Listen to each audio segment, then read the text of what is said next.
শুধু একটা কথাই বলবো, এই কোটবাড়িকে মানুষ চিনে, বাংলাদেশ চিনে, বিশ্ব চিনে।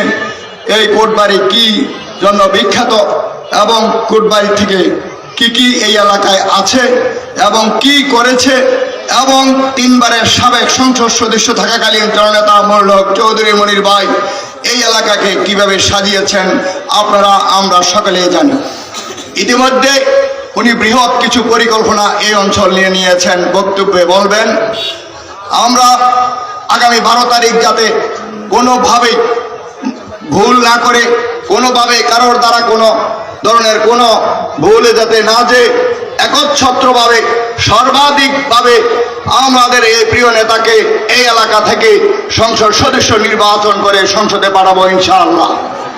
আজকের এই দোয়া মাহফিল থেকে আজকে আমরা জানান দিতে চাই, আমাদের বেগম খালেদা জিয়া যাতে জান্নাতুল ফেরদৌস নসিব পায় সেই দোয়াতে সকলের সুস্বাস্থ্য দীর্ঘ কামনা করে আমি আমার বক্তব্য শেষ করছি।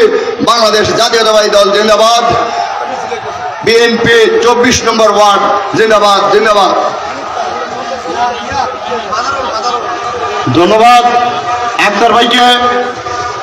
আমরা দেখতে পাচ্ছি আমাদের মাঝে 24 নং ওয়ার্ড বিএনপির সভাপতি হাজী ফরিদ ভাইয়ের ভাতিজা মাজারুলের নেতৃত্বে একটি বিশাল মিছিল আমাদের মাঝে এসে উপস্থিত হয়েছে। ধন্যবাদ সকলকে। এই পর্যায়ে সংক্ষিপ্ত আকারে বক্তব্য নিয়ে আসার জন্য অনুরোধ করছে বাংলাদেশ জাতীয়তাবাদী দল বিএনপি কুমিল্লা সদর দক্ষিণ উপজেলার সাবেক সভাপতি জনাব হাজী সিদ্দিকুর রহমান। জনাব হাজী সিদ্দিকুর রহমান ভাইকে তার বক্তব্য দেওয়ার জন্য অনুরোধ করছি। যারা মিছিল নিয়ে আসছেন পিছনের দিকেই থাকেন।